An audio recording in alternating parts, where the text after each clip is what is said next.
noite a todos.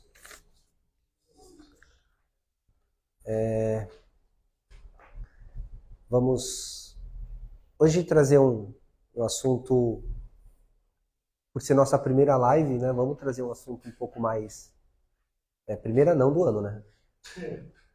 Já confundindo tudo. Nossa segunda live, mas como muita gente nova, muita gente do começo, assim, começando. Então trouxe alguns temas mais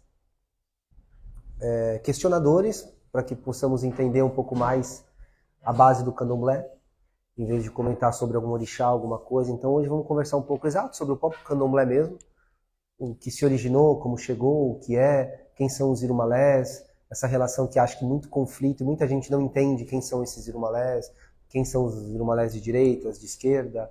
Poucas pessoas também não sabem, mas existem os irumalés ancestrais também. Essa relação que existe entre os eborás, que muitas vezes são considerados alguns irumalés, mas não são, no caso de Xangô, Yansan e tal. Então acho que é legal trazer essa visão um pouco mais de começo mesmo, mas para que a gente possa ter possamos ter uma certa base, para que depois a gente consiga, ao longo do nosso tempo, aí desse ano de estudo, a gente consiga se aprofundar muito mais, ser muito mais profundo nas coisas. Então o primeiro ponto é entender a relação, coloquei até, fiz um esqueminha em algumas coisas para eu não me perder a ideia e o segmento que eu quero partir para a gente não ficar um pouco perdido. Então, na realidade, a primeira coisa que temos que desmistificar é a ideia que o candomblé é uma religião africana. Não, o candomblé é brasileiro. Ele é de uma herança tradicional africana, mas ele é brasileiro. Ele nasceu aqui no Brasil. Os orixás vêm da África, os voduns, os inquices, não importa a denominação, é africano. Ou seja, nós somos de uma herança cultural africana, porém somos de uma religião brasileira. A prova disso é que se você for para a África hoje, você não encontra o candomblé. Você encontra a religião de matriz africana ali, que é uma religião específica iorubá na Nigéria. Você vai no Daomé, você vê outra coisa, que é o Benin e tal. Ou seja, você vai de acordo com o lugar que você acaba indo, você acaba vendo a diferença. Mas o candomblé que existe aqui não existe na África. Esse é o primeiro ponto, de entender que há essa relação. O que é legal também de se entender é que o candomblé ele se tornou a continuidade dessa herança cultural. Então, graças ao candomblé, toda essa herança cultural, ela permanece viva até hoje. Porque se não existisse o candomblé, talvez nada disso hoje existiria mais. Talvez tudo estivesse perdido, tudo estivesse já escondido e não teria mais o conhecimento. Então, entender que o candomblé também deu uma continuidade a tudo isso. Somos, como eu sempre falo, nós somos de uma religião tribal, porque o candomblé ele vem a partir das tribos africanas, então... por ser essa herança, então por isso que vai ter o sacrifício de animais, vão ter rituais de cura, que são alguns cortes no corpo, isso que a gente muitas vezes vê na África, aquelas pessoas com corte no rosto, que é mais comum no corpo, que são as curas, que mostra a bravura, mostra o processo de amadurecimento, de sair da adolescência, se tornar um homem. Ou seja, essas marcas que mostram a dor, o sofrimento, que conseguem muitas vezes... A marca de um guerreiro está no quanto ele suporta aquela dor, o quanto ele consegue superar muitas vezes aquela fase ou aquele momento dele conturbado, difícil. Então, por sermos de uma religião tribal, eu acho muito, hoje, difícil eliminar isso. Ah, não, hoje, que nem muitos já me perguntaram, existe o candomblé vegano? Se é vegano, para mim já não é candomblé. Já se perde o contexto de uma religião tribal, não tem como. Para mim, então, já não é candomblé, está criando uma outra seita, uma outra religião, uma outra denominação, mas para mim, candomblé não é. Porque o candomblé ele precisa ter os conceitos que fazem parte dessa ancestralidade quando foi criado e nasceu em terra brasileira o candomblé. Porque nessa divisão que chegaram ao Brasil, teve muitas famílias que foram para Salvador, na Bahia, mas muitas famílias também foram para o Maranhão. Muitas famílias do Fanti-Axante, aquele povo mais jeje, que na verdade o jeje é uma denominação do povo Fon. Na realidade, isso é até curioso, acho que poucas pessoas sabem, mas quando fala o povo é Fon, na realidade está denominando o povo que é do jeje, ou seja, que é um povo que vem do antigo Daomé, que hoje seria o Benin, Togo, tem umas regiões lá assim. Só que o Fon, porque o Efon é Efan, ele tem uma denominação, é o Efan, é o Equiti Efan. muitas vezes conhecido como Efon, mas o Fon é a denominação do Jeje. Mas é curioso por quê? Porque o Fon era como o Yorubá chamava o povo do Jeje, de forma pejorativa. É ruim. Então, quando chegavam esses escravizados, que era do Jeje, eles falavam, esses são os Fons. Ou seja, então na realidade não é algo positivo falar quem é do Jeje, por isso que quando eu vou me dirigir a alguém do Jeje, eu falo, o povo do Jeje. Eu falo direto, ou seja, o povo que vem dessa matriz africana, e não chamo de Fon, porque o Fon era utilizado de forma extremamente pejorativa para denegrir, para manchar a imagem daquele povo e daquela cultura. É engraçado, poucas pessoas sabem disso. Essa cultura é legal. E aí, não importa a relação. Agora, o legal é fazer essa distinção entre o Vodun, entre o Inquice e o Orixá. São coisas completamente diferentes e distintas. Não tem como me falar que um Nkosi é Ogum. São coisas diferentes. Nkosi é Nkosi, Ogum é Ogum, sabe? São coisas distintas. Mas se existe uma certa... Que aí, neste caso, eu acho muito mais positivo e viável. Eu acho muito melhor eu fazer um sincretismo de um Ogum com Nkosi do que um Ogum com São Jorge. Eu acho já esse sincretismo extremamente bizarro. Foi necessário em um determinado período? Sim. Mas, assim, no meu ponto de vista, eu acho de uma... Não sei nem a palavra utilizar para descrever isso, mas eu acho de uma... Não sei a palavra usar, até me foge uma palavra para descrever isso, de tanta bizarrice que eu acho.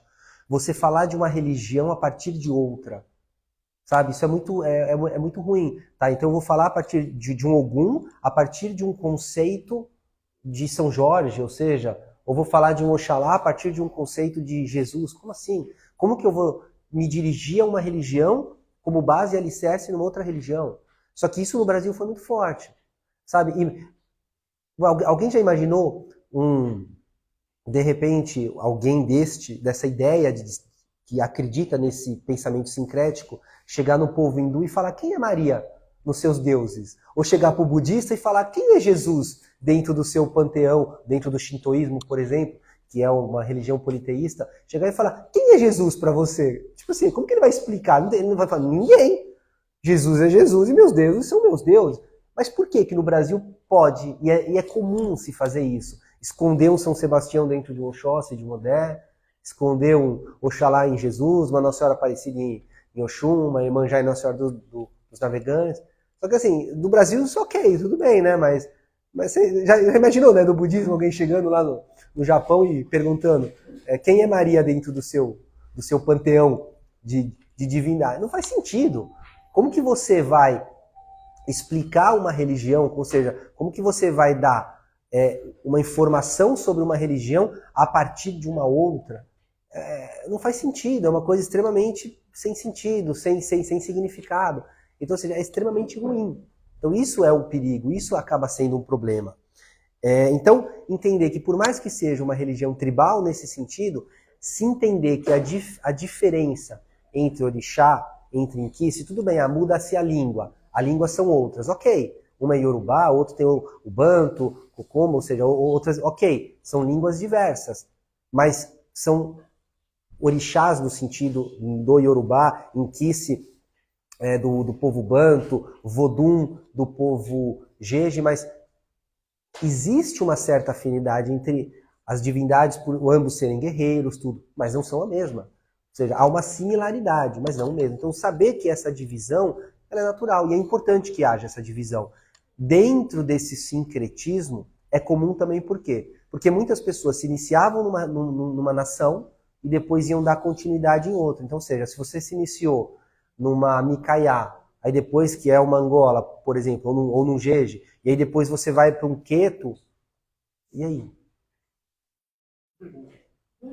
Exatamente. Então, não porque a pessoa já tem aquela iniciação tribal dentro daquele segmento. Então, o que acabam fazendo? Depende de quem que é aquela divindade. Tem divindades que não existe lá. Então, se o pai de santo ou quem quer não sabe trabalhar com aquela divindade, ele vai buscar essa informação através dos mais velhos dele, ou o que ele vai fazer? Ele vai para um jogo de búzios, vai determinar o que aquela entidade gosta, como não gosta, como tal, ou seja, através daquele oráculo, ele vai ter a sabedoria para, muitas vezes, cultuar e dar de comer aquela cabeça, dar de comer aquele orixá, fazer aqueles rituais que possam dentro daquela consciência que para ele ainda é limitada. Então vira assim, por isso que é complicado muitas vezes também sair, dar o santo faz o santo em uma, depois vai para outra, depois vai em outra, ou seja, tipo... Por isso que você acaba vendo umas Angola, acabando tocando a vida. Exato. Mas o ideal mesmo seria, se é uma outra nação, é igual você sair de mas ninguém faz, né? De uma religião Sim, para outra. Exatamente, mas ninguém faz. Ninguém faz. Porque, querendo ou não, o processo é muito similar entre um e outro. Porque por todas as regiões serem muito próximas, então as tribos elas tinham uma relação muito grande entre si. Então é muito próximo o ritual. Então se você pega, eu sei da minha nação, sou do Equitifon e do próprio Queto, então eu conheço esse tipo de ritual. Da Angola, do Jeje eu desconheço.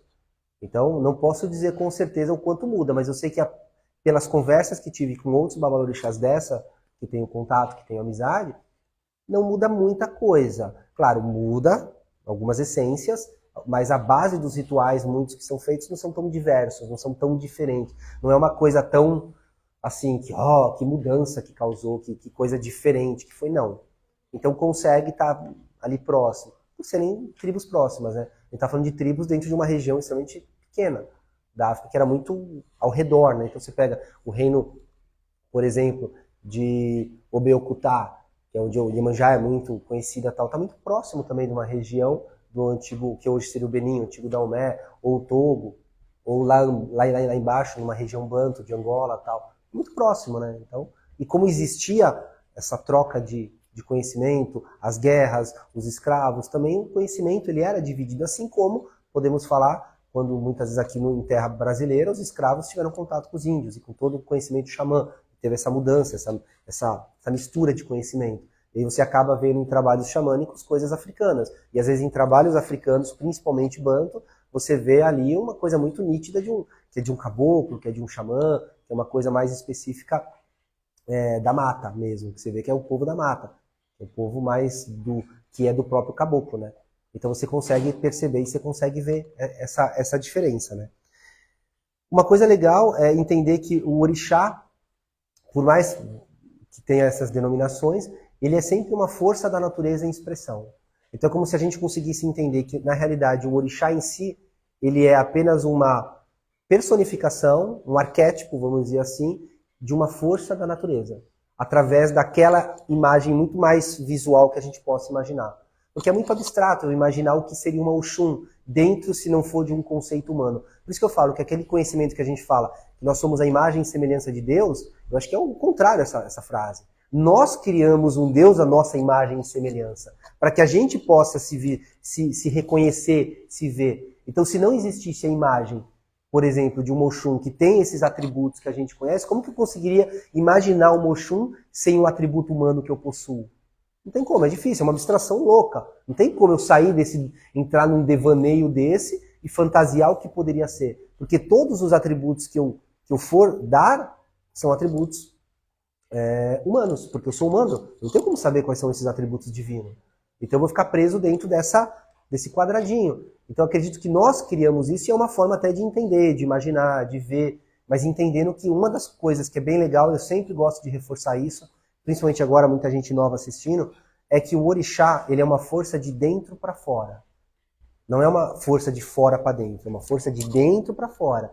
Diferente de um catiço, que é uma consciência externa que é de fora para dentro. Você vai sentir um catiço, um baiano, um exu, ou qualquer catiço desse, você vai perceber que é uma força externa que está tentando dominar a tua consciência naquele momento. O orixá já é diferente. É uma força de dentro para fora, interna, uma coisa que vai crescer. No entanto, que o processo que vai se fazer de feitura dentro dos 21 dias recolhido é justamente para você ir reconhecer aquela centelha divina, ou seja, aquele divino do orixá dentro da pessoa, entrar em comunicação com aquilo, equilibrar aquele ponto e aí você conseguir ir aumentando. E aí é onde você vai passando por aquela série de rituais, para que dentro daqueles rituais... Pega um pouco de água pra mim, por favor.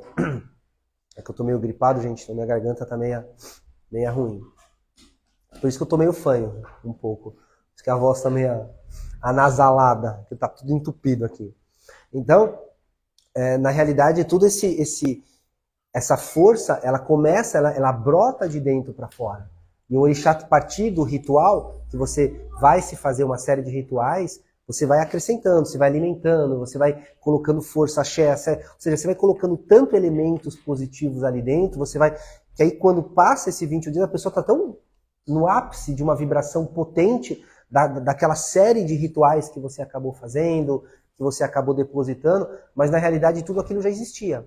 Porque a tua frequência do teu orixá já existe em você.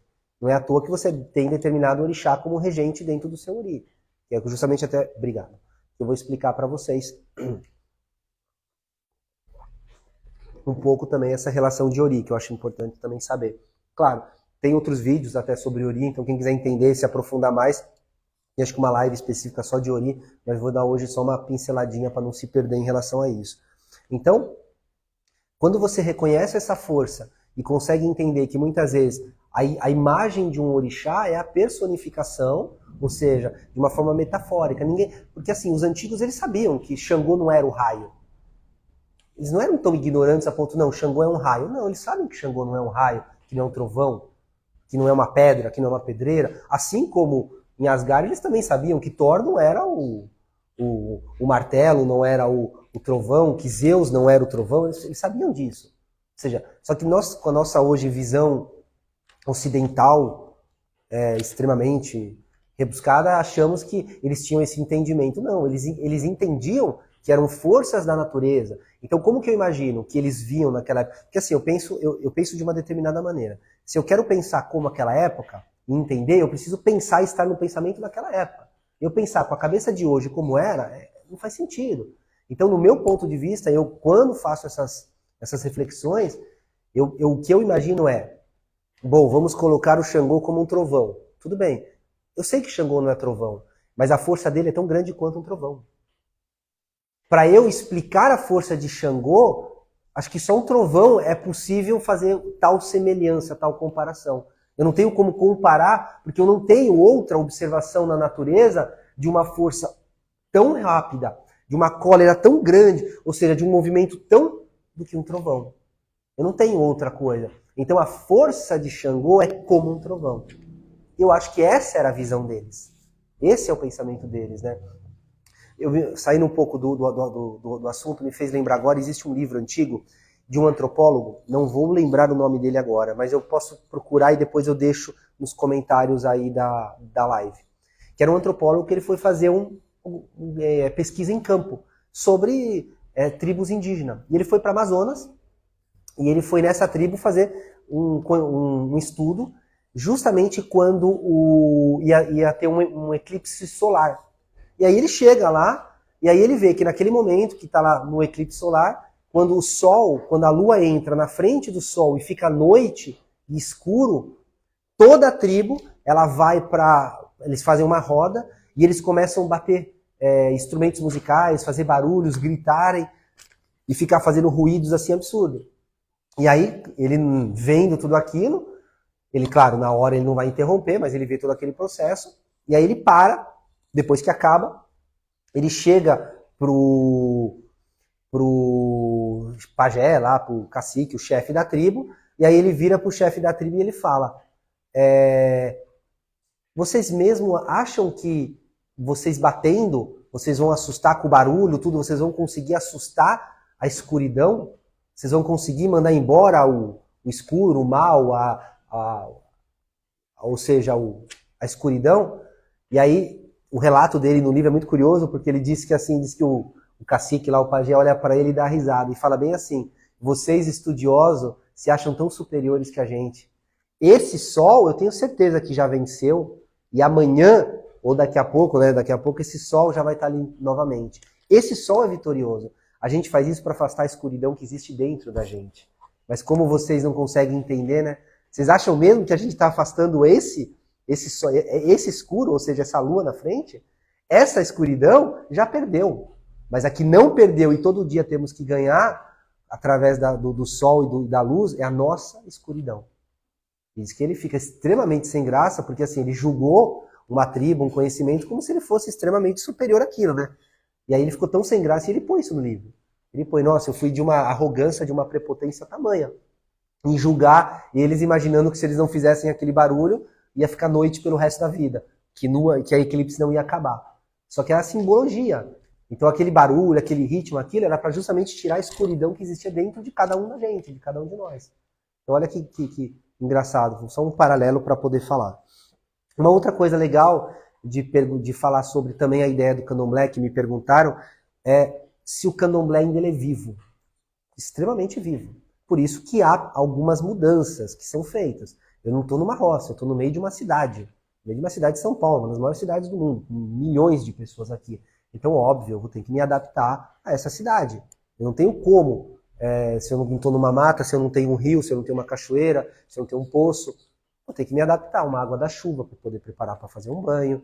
Eu não vou ir lá no poço pegar para fazer uma maionga, tudo. Eu vou preparar com aquilo que eu tenho aqui. Mas ainda assim eu vou estar reconhecendo a minha limitação, mas eu sei o quanto é o correto e o certo. Tanto que eu falo, uma das coisas no candomblé nada se inventa e nem se cria, tudo se ensina. Então muito do que não foi ensinado ficou para trás, acabou morrendo, ficou assim obsoleto ou muitas vezes quem foi embora levou consigo aquele conhecimento. Mas, vou criar uma cantiga nova, vou inventar alguma coisa nova. Não, isso não existe. Não tem como. Assim, não tem como. É aquilo que existe e que vai se aperfeiçoando. Então existe o processo de você aperfeiçoar aquilo que já existe. Melhorar. Através hoje do teu conhecimento, do que você tem, do que você vai aprendendo. Porque ele é uma religião viva. Ele é um organismo vivo, o candomblé, e ele precisa disso. Por quê? Porque o candomblé ele precisa da particularidade de cada um. Porque o jeito que você vê o Oxum, por exemplo, não é o jeito que eu vejo e o jeito que ninguém vê. É um jeito único. E você vai ensinar as pessoas a enxergar a Oxum através dos seus olhos. Mas para isso eu também tenho que estar aberto e disposto a aprender a olhar com os seus olhos. A reconhecer o que você reconhece, a ver o que você vê. Mas infelizmente a gente vê pessoas que se acham o dono da razão, que só eles sabem, só eles conhecem. E tá todo mundo assim abaixo. Ok. Para esse o candomblé não é vivo. Por quê? Porque ele simplesmente repassa uma situação sem fundamento, sem base. E precisa ter um fundamento por trás, precisa ter um conhecimento. Porque hoje em dia o que as pessoas acabam fazendo? Apenas replicando. Elas replicam, elas não sabem o porquê, mas elas estão replicando constantemente uma série de coisas e não tem um pingo de entendimento daquilo que faz. Eu aprendi assim, tem que ser assim. Não, não é assim. Tudo bem, eu posso ter aprendido dessa forma, mas o porquê? O que tem por trás? Qual o motivo disso? Qual que é? É por conta disso, disso, disso. Ok. Existe por trás um conhecimento. Não é porque é assim, ponto final e acabou. Não. Acho que isso não tem como ser desse lado.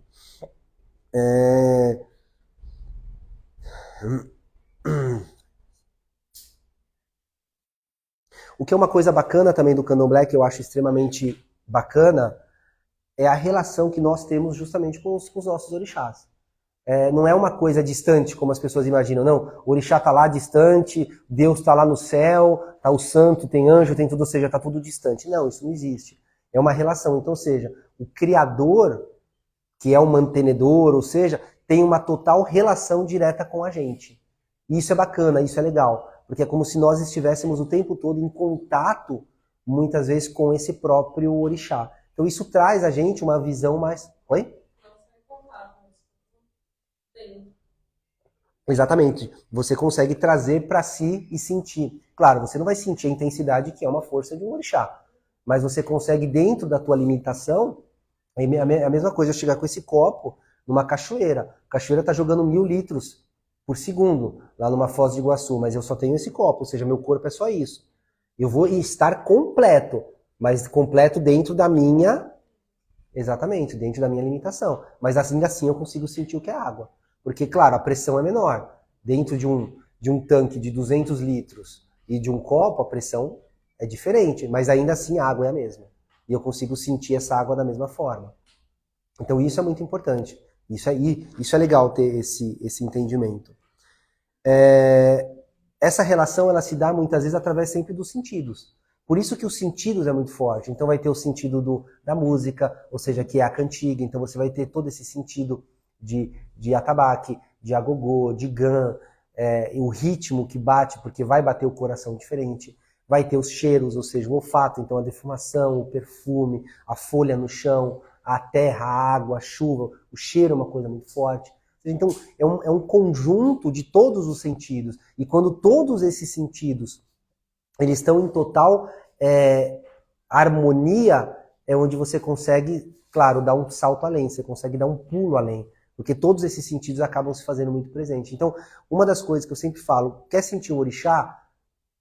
Deixe com que essa sensibilidade fique aflorada. Então, sim, fecha o olho. Quando você fecha um sentido, os outros 4 ficam mais fortes. Então, tá tocando uma cantiga, sabe? Fica atento a essa cantiga. Aonde? Não só para ouvir, mas para sentir a cantiga. O que essa cantiga, tudo bem, você não está entendendo, está cantando em Yorubá, mas ainda assim ela tem por trás um sentimento. Se eu tocar uma música triste aqui agora, tudo bem, é em inglês, você não está entendendo nada, mas você vai ficar triste. Porque existe uma combinação harmônica em que aquilo possa levar uma tristeza assim como uma alegria. Ou seja, a diferença entre músicas de casamento e música de velório é nítida. Não tem como você tocar num casamento uma música de velório, porque todo mundo sabe, nossa, que marcha fúnebre é essa? Tanto o nome já diz, marcha fúnebre, ou seja, porque você sabe que é uma coisa triste. Então, essa cantiga, por mais que eu não entenda o que ela tenha o significado, ou o que ela signifique, mas ainda assim, ela tem uma expressão, e ela vai mexer com essa minha sensibilidade.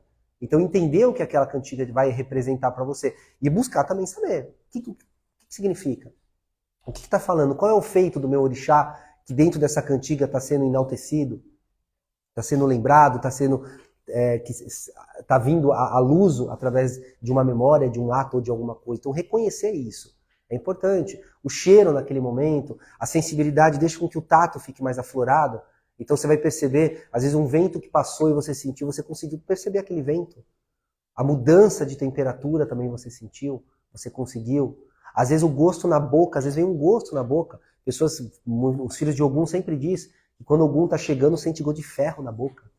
Sabe? Parece que vem um gosto de ferro na boca, um gosto metálico na boca. Tem pessoas que sentem Oxum quando o Oxum está perto, ou começam a sentir, parece que a boca fica doce. Então o paladar também muda, fica um pouco mais doce, vai mudar. Então começar a ficar atento a isso. Só que para isso você tem que estar concentrado no sentido e esquecer a volta. Você não está preocupado se você vai fazer bonito, se você vai fazer feio, se você vai se machucar, se você vai cair, se vão dar risada, se não vão, se é bonito, que você tá... Esquece. Porque se você está com a atenção para fora, você não está prestando atenção em tudo isso de dentro. E aí você está preocupado com o quê? Com o outro, que o outro está olhando, que o outro está dizendo, que o outro vai comentar que você fez isso, que o outro vai falar que você fez bico assim assado. Oi? Sabe? O objetivo não é esse. E assim, e tá todo mundo no mesmo barco. Tá todo mundo na mesma, sabe, na mesma jornada. O objetivo é o mesmo. Assim, um vai rir porque o seu bico tá para fora, mas o outro vai rir porque tua mão tá... Como assim? Não faz sentido. E o objetivo não é esse. O EBE não é isso. A comunidade, a família, não é esse o sentido. Então entender que, nesse momento, claro, alguns processos de início de mediunidade, no sentido de incorporação, psicofonia, coisas do tipo, claro, e há um desencaixe. Não há uma destreza. É igual você colocar, você que nunca mexeu em algum objeto com uma luva. Aí depois você tem que começar a mexer com a mão dentro da luva. Você não vai ter a mesma destreza sem a luva. Só que depois de tanto, chega um momento que você... tipo assim, você mexe numa pinça com a luva tranquilamente, você consegue sentir a sensibilidade. Mesmo tendo aquela camada de pano da luva, como se fosse de amortecendo. Mas ainda assim é como se você encostasse na luva, você sentisse na tua mão. Como se a luva fosse uma extensão da tua pele. Mas para chegar nisso, quanto que você... assim... sabe, você treinou. O dinheiro, todo mundo sabe, o dinheiro tem aquelas bolinhas para saber o valor. Um deficiente visual, ele põe a mão ali, pelo relevo, pelo alto relevo da nota, ele consegue falar qual é aquela nota. Você já tentou pegar e fazer? Não tem como saber. Eu já tentei pegar, não consigo nem perceber que existe um alto relevo lá, mas ele consegue. Por quê? Porque é um treino, é um preparo para conhecer aquilo. É um preparo justamente para entender aquilo e conhecer aquilo. Então, não fique assim preocupado com as coisas à volta, com as coisas do lado, com quem tá ou o que tá. Esqueça isso. O objetivo é se preocupar em você. O objetivo é sintonizar a sua sensibilidade. Porque o objetivo do médium, quem é o médium? O médium é um ser sensível. hipersensível. E que dentro dessa sensibilidade, ele consegue sentir com muito mais intensidade tudo aquilo que existe, tudo aquilo que é presente na vida dele. Então essa hipersensibilidade, ela justamente vai permitir com que você use as suas ferramentas, tanto mediúnica quanto os seus sentidos, justamente para conhecer e aprender um pouco a mais. Tá? O axé, ele entra nisso como uma coisa muito fundamental, porque o axé, no fundo, ele é como se fosse uma certa energia vital, vamos dizer assim.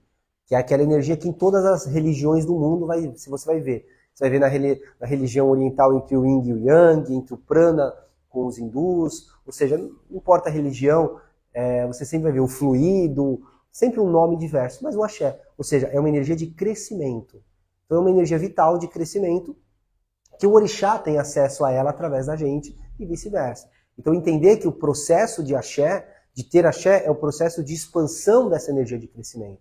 Uma pessoa, no meu ponto de vista, que consegue ter uma relação, uma certa alquimia, vamos dizer assim, melhor com esse axé, é uma pessoa que antigamente era visto como um grande mago que mexia em energia, conseguia manipular a energia.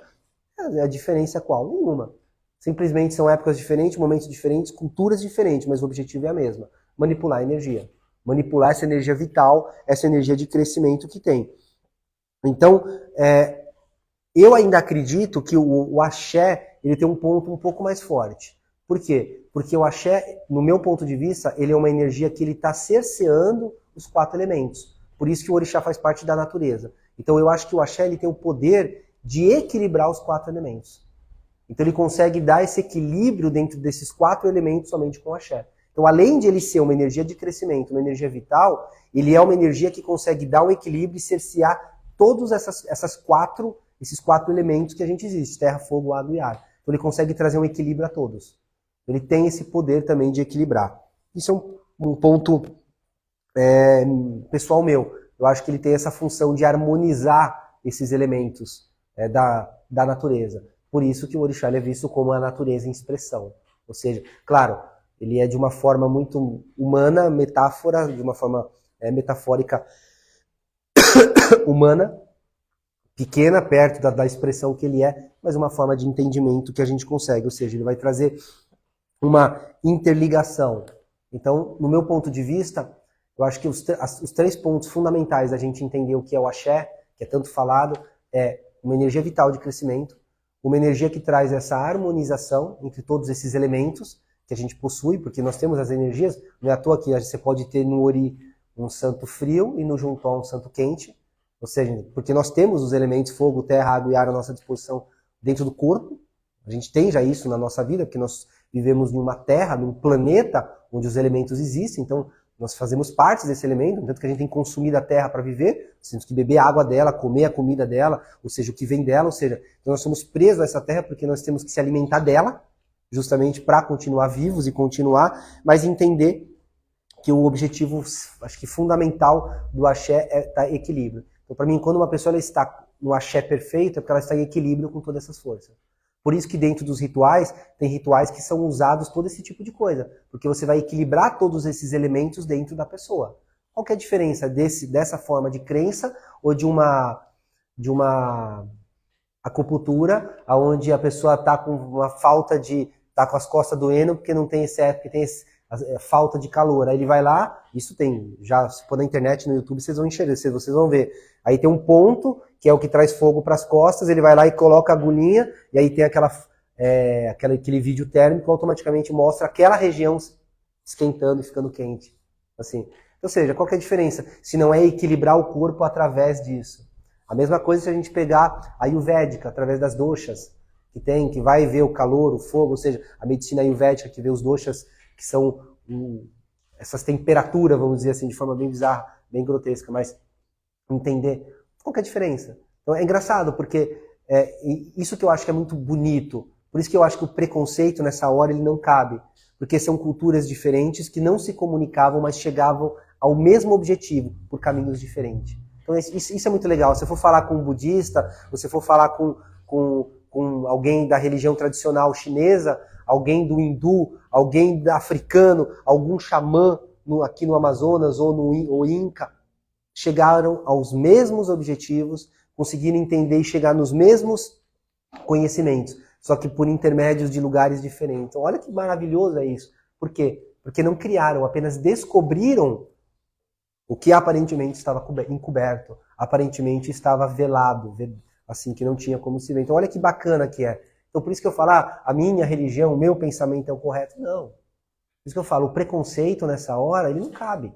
Não tem como ser algo legal, porque você não tem como desmerecer o conhecimento, a trajetória de um outro que é similar ao seu, apenas de um ponto de vista diferente. Não importa por onde você chegou, o importante é que você chegou num objetivo similar ao dele, que ele percebeu que é equilibrar através desses elementos que existem.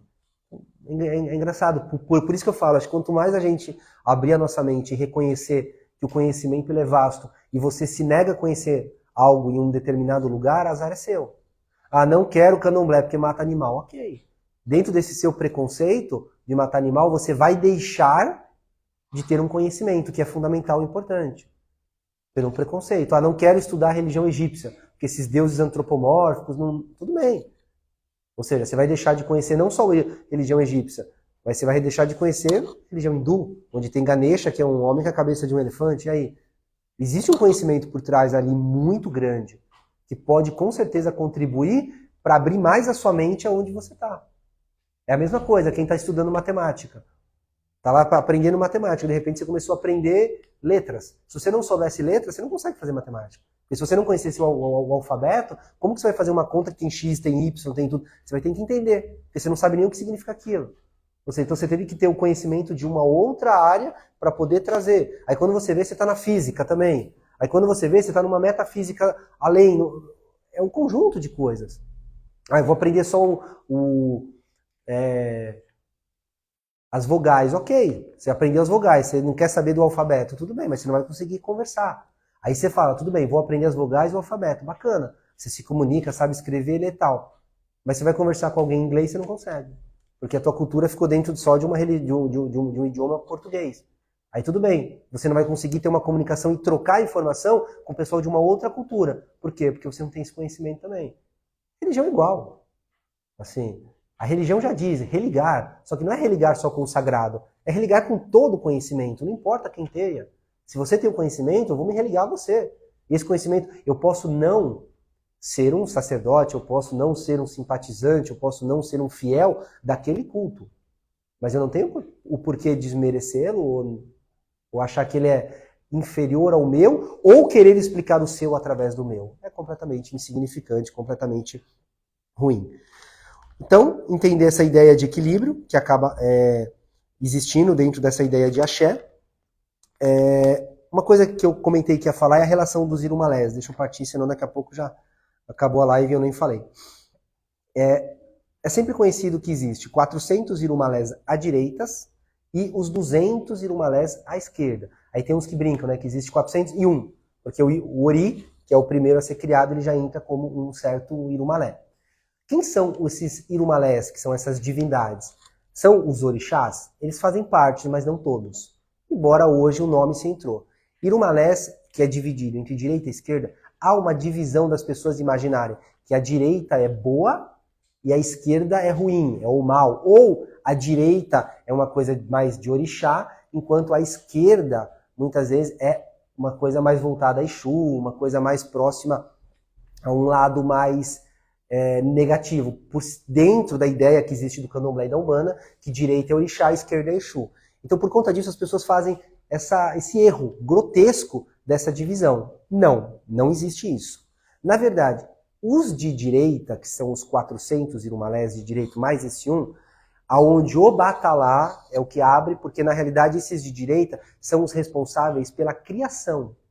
Então todos esses irumalés de direita, eles são responsáveis pela criação, não só do mundo, mas pela criação das coisas, onde o Batalá é o que está ali na frente por ter criado o ser humano, mas todos esses são homens, são masculinos.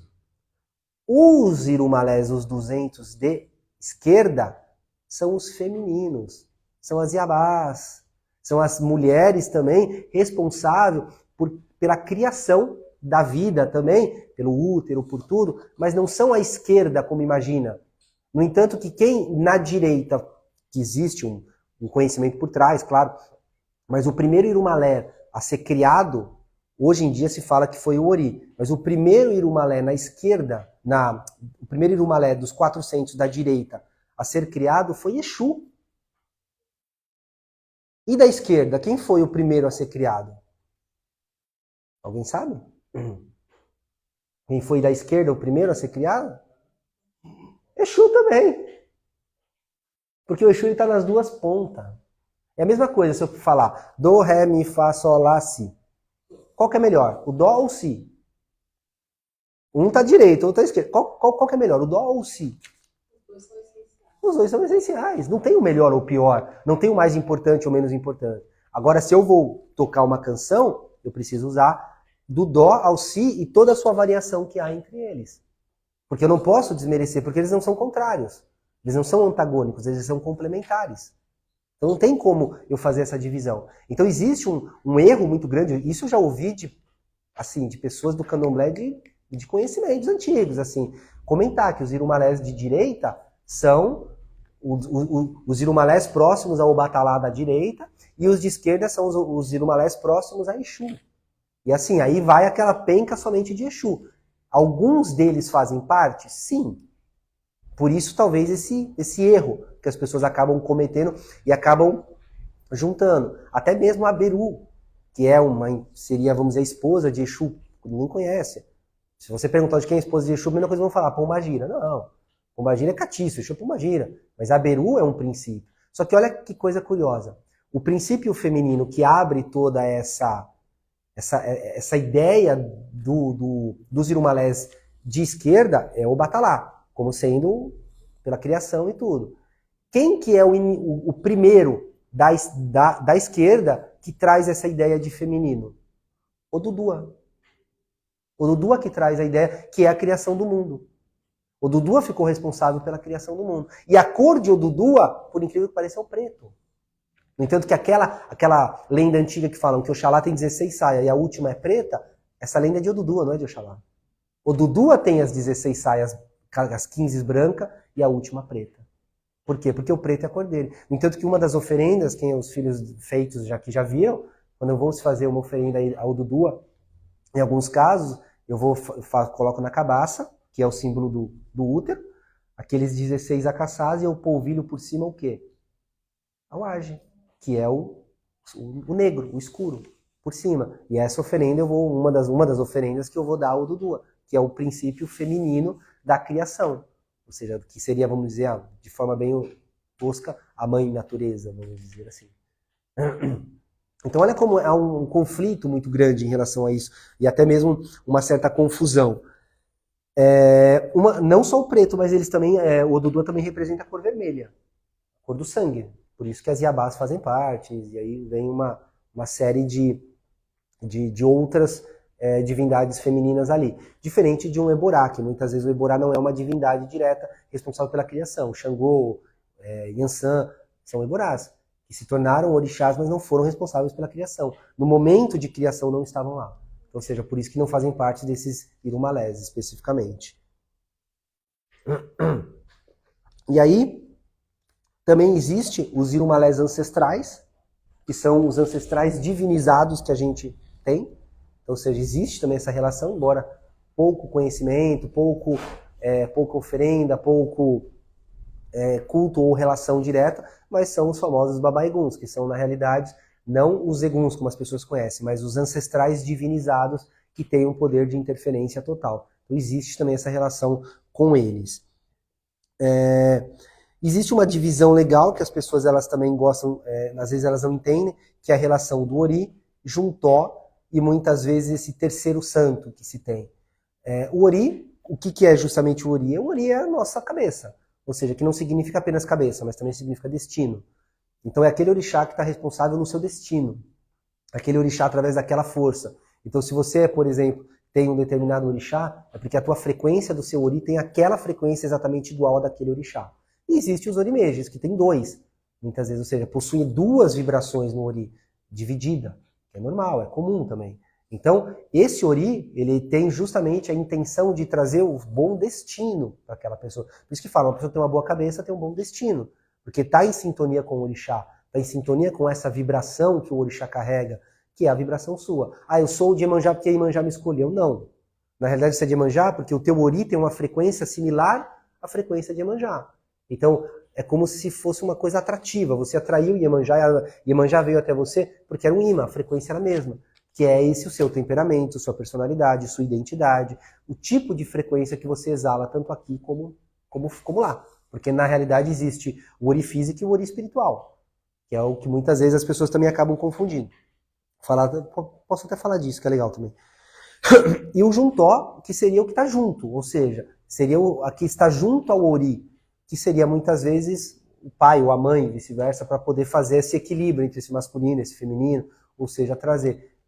Legal, tem pessoas que muitas vezes têm oris completamente opostos, onde tem um quente, outro frio, e é normal, porque a pessoa ela tem aqueles dois elementos muito fortes na vida dela. Mas você vê, parece que a pessoa é de um calor imenso, ao mesmo tempo parece que ela é de uma frieza total. Você percebe essa relação muito grande. E o terceiro, muitas vezes, que o terceiro a gente fala que é o fiel da balança. É aquele que vem para pesar os dois lados, que de um lado é um, de um lado é outro. Então aquele da balança é aquele que vai, ou seja, aquele que está no meio, aquele que vai segurar os dois. A gente fala que é o fiel depositário da balança, que é o terceiro santo. Muitas vezes tem... Por que ele tem tanto apreço, tanta manifestação, tanta interferência na nossa vida? Porque justamente ele é o que traz o equilíbrio pro Ori e pro Juntó. Ele é o responsável por trazer esse equilíbrio. Por isso que ele é visto como o grande fiel da balança. E é muito comum, muitas vezes, o terceiro, uma das coisas mais comuns é ver sempre o Oxalá como em terceiro. É muito comum. Assim, ter um Oxalá em terceirozinho e tal. É muito comum ter isso. É como ele justamente consegue manter esse equilíbrio entre o Oboró e o Maiabá ali. O Ori, como eu falei, existe o Ori Aie e o Ori Orum. O que seria o Ori Aie? O Ori Orum é a nossa cabeça física, aqui, que veio da Terra e vai voltar para a Terra. E o nosso Ori Orum, que é a nossa cabeça espiritual. Qual que é o sentido dos rituais, do Bori, de tudo isso? Justamente colocar em sintonia o teu Ori Aie com o teu Ori Orum. Esse é o objetivo, que é esse equilíbrio que dá. Porque muitas vezes as pessoas que elas estão perdidas aqui, é porque o Ori dela perdeu essa sintonia com o seu Ori espiritual, que existe nesse outro plano no Orum. Então ela perde essa sintonia, então a pessoa fica desorientada, ela perde o rumo, ela não sabe qual que é o norte, a direção dela, ela fica uma pessoa extremamente angustiada, sem direção, sem propósito na vida. As coisas que ela faz na vida às vezes não são suficientes para que ela reconheça a si mesma, para que ela reconheça o seu propósito, que faça sentido, porque justamente ela perdeu esse contato. No exato momento em que você consegue equilibrar e fazer essa ligação, essa ponte entre o Orum, o Ori Orum e o Ori Aie da pessoa, entre as duas cabeças, essa cabeça representativa que existe, que outras religiões também enxergam assim. O que dentro da Umbanda e do catolicismo eles fazem para você acender uma vela para o anjo de guarda? O que seria esse anjo de guarda? Não seria uma representação sua, espiritual? Não seria então uma autoimagem, uma reflexão, ou seja, tua? Só que eu já vejo o contrário, como se lá existisse e aqui nós somos um reflexo. A imagem real é lá. Aqui é apenas um reflexo disso. Então, quando vai se fazer um ato de dar comida à cabeça, dar um bori, fazer alguma coisa ao Ori, o teu objetivo é com que você ilumine essa cabeça no Aie, esse Orum Aie, você ilumine, você faça uma série de coisas para que essa cabeça fique iluminada, para que automaticamente ela se brilhando aqui, o seu Ori Orum consiga ver esse brilho e sintonizar esse Orum Aie e fazer esse equilíbrio. Porque muitas vezes esse desequilíbrio, ele justamente se dá a partir dessa quebra, a partir desse rompimento entre esses dois Oruns que existem. Por isso que fala que muitas vezes, criança até 5, 6, 7 anos tem muita mediunidade, vê tudo. Por quê? Porque o descolamento desses Ori foi muito recente. Então a pessoa ainda, e como a criança dorme muito, tudo, então ela está muito em sintonia ainda. Os dois Ori estão muito ligados. Então, claro, se ela está com o Ori Orum extremamente conectado com o seu Ori Aie, claro, ela vai ver coisas do Orum com muito mais facilidade. Ou seja, ela vai reconhecer e perceber, sentir esse outro mundo. Por quê? Porque você só vê coisas do Aie com a cabeça do Aie, mas você só vê coisas do Orum com a cabeça do Orum. Então, se a cabeça do Orun está em sintonia e está muito próxima dessa cabeça do Aie, você vai conseguir olhar e ver coisas do Orun com muito mais facilidade. Então, isso é uma coisa interessante de estar ligando, de estar identificando, porque é como se fosse esse duplo, vamos dizer. Como se nossa cabeça ela fosse dupla. Esse Ori nosso ele fosse esse duplo. E entender que temos que sim. Tanto que as pessoas às vezes quando falam, vou acender uma vela para o anjo de guarda. Aí eu já olho para a pessoa e falo, dentro da minha seita, do meu conhecimento, eu acho muito melhor você acender uma vela para o teu Orun, para o teu Ori Orun, para a tua cabeça espiritual, do que para um anjo de guarda. Talvez a denominação seja a mesma, só mude o nome, mas ainda assim dentro daquele conceito é você acender para o seu duplo espiritual que existe no céu. Qual que é a diferença? Ou seja, às vezes são coisas diversas, mas aí são similaridades. Só que eu acho que é legal, porque assim, nós não somos mais criança para falar, não, vamos acender velinha pro anjinho de guarda. Não, não somos criança, não é o anjo de guarda. Isso foi uma coisa colocada, imposta lá atrás para que as pessoas conseguissem... Oi? Exatamente. E que conseguissem entender. Porque como que você ia chegar com uma pessoa dessa, numa época, sei lá, há 2000 anos atrás, e falar, não, a tua cabeça existe uma divisão dela e essa cabeça ficou num outro espaço espiritual. Então você precisa iluminar essa cabeça lá. Ou então hoje minha cabeça é pela metade? Então a minha cabeça está faltando? Ou seja, você entendeu? Então acho que seria uma forma de explicar, não, um ser de luz, de asa linda, de auréola, ou seja, uma coisa maravilhosa, bonito, que é o que cuida de você lá. Pronto. Assim, eu acho que é isso que nós temos que fazer. Tirar essas canções, essas historinhas de naná que se conta para criança, para que a gente, sabe, entenda que não é mais assim. A gente não tem para que ainda continuar com esses pensamentos e essas ideias infantis, sabe, para entender uma coisa que tem um conhecimento. Tudo bem, se a gente não tem consciência, conhecimento para conseguir entender, ok, mas hoje a gente tem. Tudo bem, ainda assim a nossa consciência ela é limitada dentro, tudo bem, é limitada. Ainda ela está cerceada e presa, mas ainda assim temos como entender esse conhecimento. Temos como chegar a esse conhecimento. O que não dá é para continuar preso no mesmo pensamento arcaico, antigo, infantil e extremamente pequeno de antigamente. Existe um orixá que é chamado Baba Adialá, o famoso orixá Oxalá, que moldou através do Ori, do barro Ori. Então dizem que esse orixá é tão antigo, nas lendas se conta que ele é tão antigo, mas tão antigo, que ele é antes do tempo. O tempo nem existia e ele já existia. Ou seja, anterior ao tempo. Então ele já tinha um conhecimento de tudo, que é o responsável pela essa criação do Ori. Ou seja, o que vai criar o Ori, que vai pegar o barro e vai moldar o nosso Ori Aie. E aí, junto com o Iemanjá e a Ori, ambos conseguem assoprar através do Emi, conseguem, ou seja, do sopro divino, trazer essa consciência e fazer essa ligação. Então, Iemanjá e a Ori, Oxalá de Alá, eles não são responsáveis apenas pela essa criação do Ori, seja Ori espiritual, Ori físico, Ori material, mas eles são responsáveis por fazer a ligação também entre esses dois Oris. É eles que fazem essa ponte entre esses dois Ori, que consegue trazer esses dois lados. E aí, muitas vezes é dividido, então existe o famoso Ori Odê, que é um Ori mais externo, que é o Ori físico, vamos dizer, mais mortal, que é aquele que vai se retornar, que é esse Ori Aie, que é a nossa cabeça, que vai morrer, e que é visto como um externo. E existe um outro chamado Ori Inu, que é o interno, que é a relação interna que vai existir. Isso falando de forma física. É como se fosse uma divisão do próprio Ori Aie, ou seja, a interna e a externa. Então essa interna, que é o Inu, é onde ele guarda os segredos.